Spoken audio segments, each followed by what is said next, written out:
Cool. Hello. Hi, everybody. Everyone out here, everyone watching at home. I'm Jackie, and this is the ECCC live stage. And I am joined by a person who I think we all know, needs no introduction, but Gwendoline Christie. I'm so excited that you're here. Hi, thank you all for coming. Woo!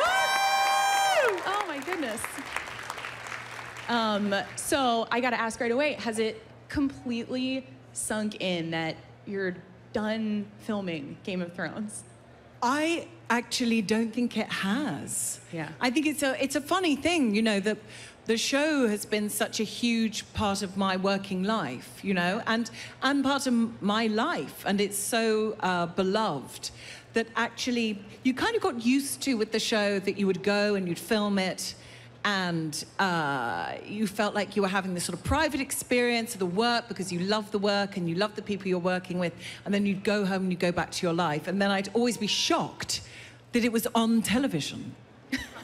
I know it's ludicrous, but I'd be so shocked that this sort of private experience that I was having was watched by all these people. And it is increasingly emotional to think that it will be the last series, but, you know, they really squeezed the orange on this one.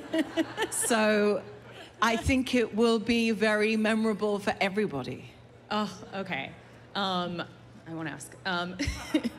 So what was that last day, that last scene of shooting for you like? So it was incredibly emotional, sad, a little happy? I don't know. I mean, people keep asking me this, and I think the more I think about it and the more you get in contact with it, the clearer idea you start to have of it. But I told myself for a long time, be prepared that one day this will end.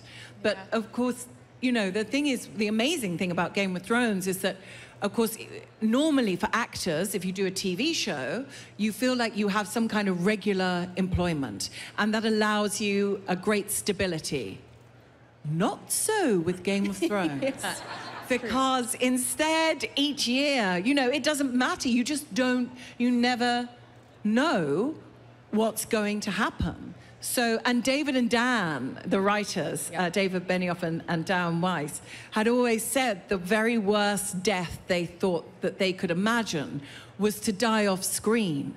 So each year you think, well, even though at the end of this series I seem to be alive, what if the scripts arrive and there's just someone comes in and saying, oh, wasn't it a shame that Brienne just spontaneously combusted? That would be cruel. You know, what was good is that it meant you never got lazy about it. But in answer to your question, I had prepared myself. You know, this is going to come and I will be upset. But actually nothing could really prepare me for it. And it was, you know, coming up to the end of the day, and of course the showrunners were doing this, you know, something for us whereby they, you know, they would announce that you were wrapped and they would say a few words. And I told myself, just breathe. It's fine. I'm lucky that I ever had this job. And they said something nice about me, and then I just started to sob. And I didn't stop for 2 hours. And so I'm going into hair and like having things taken out my hair and the makeup taken. She's still going. And I'm walking off to costume, having things taken off. She's still going. And then I'm going, saying goodbye to someone else, still. And people are saying, and literally crew members are saying, she's still going. Stop crying. Nope, she's still going. And it was hugely emotional, but I think it's important to really, you know, let those things out. But I'm imagining that when, you know, once the show is on and it finishes, then that really will feel like, you know, it's ending. Yeah. That will be the finality. I'm not sobbing for 2 weeks, I would imagine. That's what I'm scheduling in. Just a 2-week-long sobbing session. Just sort of a period of mourning. Yeah, and then right back ready to work. But you need that time. Is it personal, or can you tell us what they said, or is it like, that's just for me? I think that's just for me, Yep, and that's fair. probably for the behind-the-scenes documentary you will all see. All right, so we'll find out there. So is there something that fascinates me about the show is there are so many people and locations. Is there any one actor or location or character that you wish you'd gotten more time or more experience with that maybe, just by virtue of the story, you just didn't? Well, the easy answer, of course, is all of them. Yeah. Because I am a fan of the show and I do love the characters in it. But Michelle Fairley, Catelyn Stark, Yeah. who always felt like the real heart of the show. Absolutely. She felt like the mother of the show. And she really led the company, too, in terms of as a group of actors. She led us all. And I hadn't really done a lot of screen work. I'd acted, but I hadn't done a lot of screen work. So Michelle really taught me an awful lot and was incredibly kind and extremely funny, but she took care of me and was enormously encouraging. And I felt a strong sense of, there was a proper friendship and a female solidarity there, which enables you to go forward with confidence.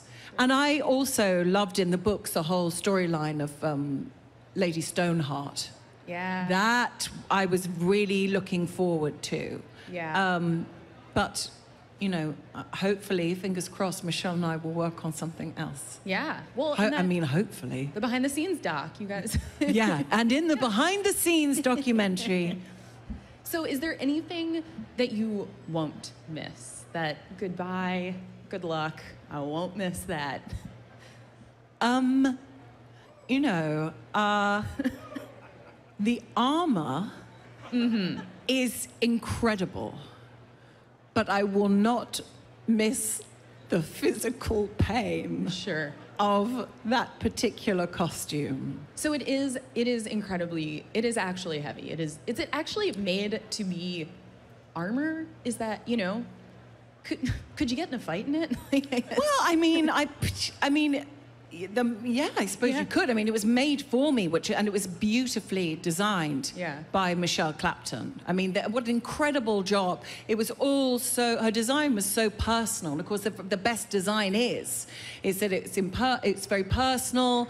The references are very clear, but they're also they're interpreted. And it resulted in this phenomenal world. So, I basically have had fights in it. Yeah, yeah. So it operates, it functions. But I think it weighed something like 2.5 stone. And for those of us who don't, what is that? Sorry, I'm British. And clearly from 1931. What is that? 2.5 stone. How much? 25. 35. 35 pounds. 35 pounds, ladies and gentlemen. 35.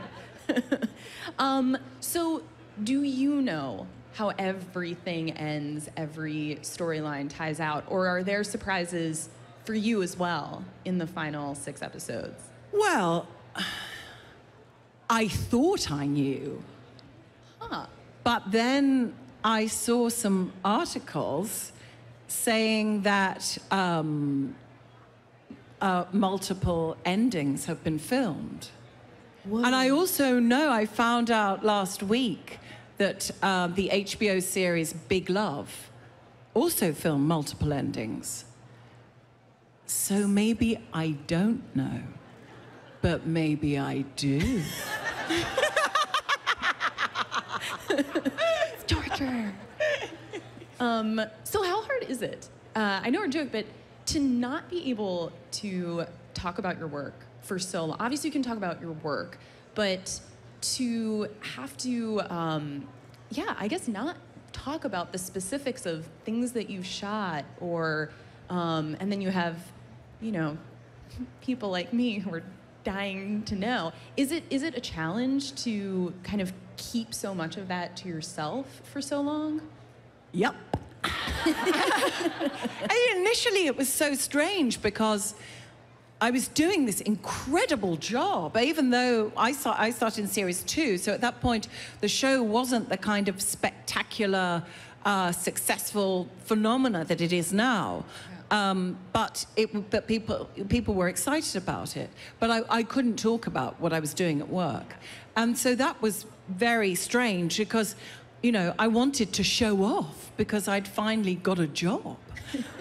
But, you know, I learned over time that you can take a certain pride in wanting to keep those secrets because really what it's about, I think, is that, you know, now we have so much information.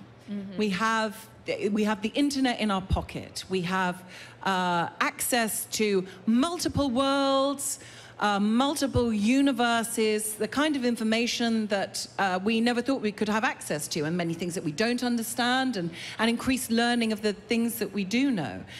There is so much information now that the idea of there being something as old-fashioned as a story, mm-hmm. and I really think there is nothing as powerful as a good story. And the idea of keeping that a secret so that we can all be held in this incredible, almost childlike wonder about what will happen next. And now we don't really have so much of a culture of live experience. We experience things through a device, through a screen. Instead of there being a live experience where we all feel something together and you feed off each other's energy and you can't help but become infected by that energy, now we have this other new world where we have a story that we're desperate to know what's going to happen, and as a consequence we're all held by it, and we're all communicating with each other across the world about it, you know? Yeah. So, and we're all finding that story out together. And even the way that people watch episodes, but they don't leak spoilers. It's a wonderful kind of respect for a story. It's a respect for the human experience, that we can all share something and be swept away and to be frank, taken out of our lives and how challenging they can be. Yeah. So with all of that in mind, it's even harder to keep my mouth shut. But that's what I want to do. So I don't. And also, to be frank, you know, no one needs to know anything more about me and my boring life and views and opinions. So it puts me in a much better place to actually ask someone else about what they're doing. And that will be more interesting for me too. Yeah. And then I can show off about it at the end. And then, yeah. Then at the end, I can show off about everything I've done. Only at the end. Yeah, no, I think there is the concept of appointment television, that we sit down, we watch it together. It's a communal experience, not just with the people you're watching it with, but with everybody that you know is sitting in front of their TV at the same time. And this extends now beyond the sort of cinematic experience or a theatrical experience of maybe there being, you know, a large theatre with 2,000 people watching a play, or a concert where there's maybe 22,000 people. This is a global experience. Yeah. And I think that's part of what makes it so magical, is that we can actually all be united through a love of this thing. Yep, same place, same time, and we all feel a million different ways about it, but yeah. Okay, so one of my favorite parts of the show, and I think everyone's, is the relationships are adult and nuanced. And I want to ask you about some of the relationships that Brienne has had with various people, and get your take as an actor. You know, what was really kind of going on in your process. So the first is going back is Renly. So how, we've heard different points, and at one point she pretty explicitly lays out what the feelings were, but as an actor, did you feel it was the truth that, you know, Brienne wasn't in love, in quotes, with Renly? Is she being honest there? Or, yeah, like, how did you feel playing that relationship? Oh, that's interesting. Why do you think she wouldn't be being honest? I don't know. Well, I think she was badgered so much about it. Yeah. That and at the point in time when she sort of lays out, no, of course I wasn't in love with him, that maybe she's kind of done some work or gotten herself to the point, done some work. Brienne's she's a therapist. Done some work on herself. she's read a self-help book, and she's feeling, she's feeling fresh and ready to give things a go in a new way. This is the degree to which I'm thinking. I'm like, okay, but Brienne's downloaded an app on mindfulness. Mm-hmm. She's using Headspace. I don't know. But yeah, so she's honest. She was not in love with Renly. It was admiration, friendship, not a romantic Well, it love. was very interesting in the scripts. I read the books before I started the show. Mm-hmm. And I read them because it's part of the kind of training I've had is that you want to gather as much information as possible. And also, I like to have as much information as possible, and that can make you more confident that you feel like you have something to hang on to. And I think that I kept referring back to the books at the beginning because this relationship, I didn't know how explicit it was that Brienne had these feelings to Renly. You sort of wonder why. Why does she want to be a part of the Kingsguard so much? Mm-hmm. Why is she so distraught when he dies? And it's interesting, isn't it? The more I find out about filmmaking and television making, so much can be about just what happens on the day. What a director says, make it bigger, go further, connect more to it. And then as an actor, it's your job to find the justification. And in the books, there is that, one of the things I was really delighted about is that I felt that David and Dan connected and solved this, was that in the book she talks about how she has this experience with Renly where he doesn't laugh at her. Mm-hmm. And he dances with her, and he makes her feel accepted. And for that, springs up out of that is it's a mutual respect, and it's a gratitude and a love. And the purity of that sort of human act, it's an extraordinary thing, isn't it? A friend of mine recently, there was an incredible figure called Judy Blame, who's one of the most notorious and earliest punks in London. And he said he felt that now that the most radical act that you can perform is to care for yourself and others.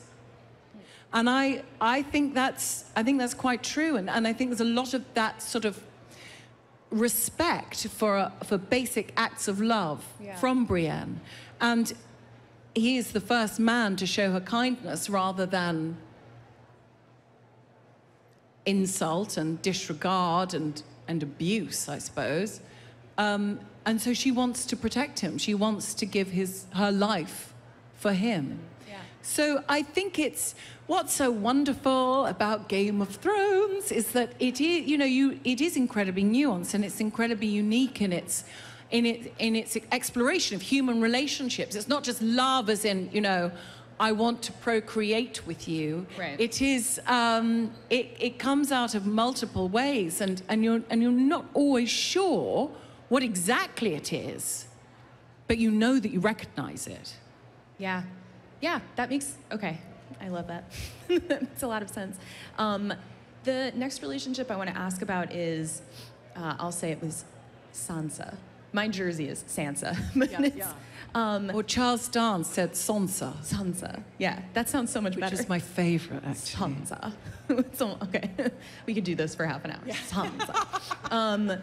So, how do you feel Brienne views her? Do you think that there is a complete trust the way there seemed to be with Catelyn, or is there a little bit more skepticism, but I'm bound to this person? What do you think Brienne is feeling about her, where we left off? It's such an interesting question because what we've been seeing very subtly over the series is Brienne develop as a person. Mm-hmm. And so initially, as we've just discussed, it's someone who is in service of an idea greater than herself. She's in service of another person who she believes can bring something more or something more worthy or more resourceful than she ever can. And we've seen her slowly develop over the seasons where she has more confidence. We see her strategic military sense develop, her greater confidence in her intellectual capability, and also the confidence in her own strength. Yeah. But she does deeply respect and adhere to the oath that she swore to Catelyn Stark to look after the Stark girls. But I think she has a lot of belief in Sansa, and I think that Sansa. I think that she really respects her and admires her because she can see that strength that her mother demonstrated in her, and she can see her desire to rule and to lead and an irrepressible ambition. So where she stands personally on that scale, I think that there are various moments from what we've seen so far where, you know, there's a range of attitudes or questioning or not being sure about temperance. Yeah. But I think that she supports her because that's been her oath. So yeah, that's what she's gonna do. Okay. So there are a lot of people that Brienne is never gonna get to fight because they're dead. And I wanted to see who you think would have won in these matchups. Oberyn versus Brienne. It's Brienne. Yeah. I mean, Yeah. is there really another answer?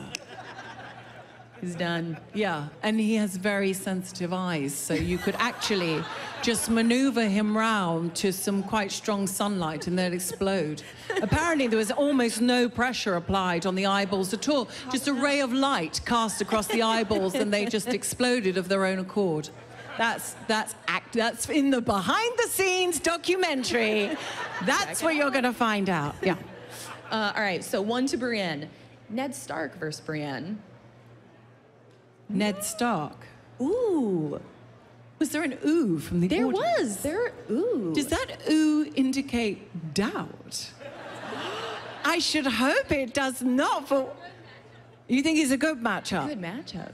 You think he'd run Brienne ragged? I think, you know what, if they were having a kind of fight over morals, strength of morals. Okay, If they were doing a kind of, if the strength of their morals was coming out of their forehead like a laser, and they were sitting opposite each other, I think it would be like two magnets. Just dancing around each other and... But Brienne would win. I agree, actually. Okay. Robert Baratheon in his prime versus Brienne. I'm struggling to gain a visual. Of what? So I guess, Because... Gendry? I don't know. Because what? Well... I think he's all talk. Oh. Okay, He's killed by a pig. Oh, well, so my next question... Do you know what I mean? He's killed by a pig who was just running past. Apparently the pig was just running past and he slipped on its antler it was wearing because the pig was on its way to a stag do. So my next question is, the boar that killed Robert Baratheon in the boar's prime versus Brienne. Yeah. So now this is a worthy contender. We don't know. It depends. If the pig is post the stag party, do you have that in America? Is that what it's called? A stag do. If it was a hungover pig, Okay. then I think maybe. Ooh, it could be different. No, it could be easily defeated if the pig's hungover. The pig could be defeated, yes. But if the pig wasn't hungover, if the pig was on its way, having already killed a man with a comedy antler, I don't know. I just hope I'm wearing that 339,000-pound armor to protect me. So the pig, I don't know. I want to talk really quickly because in addition to being a giant Game of Thrones nerd, I also happen to be, so this is just for me, a major Shakespeare geek. And you're playing Titania in A Midsummer Night's Dream. Yes, I am. Yes. So is it nice to finally be in a project where everybody knows how it ends? Well, do you know what? Actually, there's some changes in that too. So I can't ask you about Shakespeare? And I've signed an NDA, and I can't talk about it either, and it's just a play. Well, but I like to continue the theme, you know? It's not talking about me. Let me hear about your day. Never mind about the 4,000 Shakespearean words I've got to hold in my mind. How's your day going? But no, to take it seriously, yes, I am really delighted. It's been 8 years since I've been on a stage, but that's what I did. You know, that's what I first did when I was a child, was stage work, and I always wanted to do screen work. I was told I probably wouldn't because the world was a different place then. Ha! And it's exciting to me to play that part, particularly with the kind of changes that are in place with regards to examining the kind of dynamics between men and women and different forms of being a badass, even if you're queen of the fairies. Ooh. Well, we have to end it there. Thank you so much for chatting with us. And guys, stick around. The Marvel Antihero Roundtable is up next. And let's give it up for Gwendoline Christie. Thank you. Thank you. Thanks.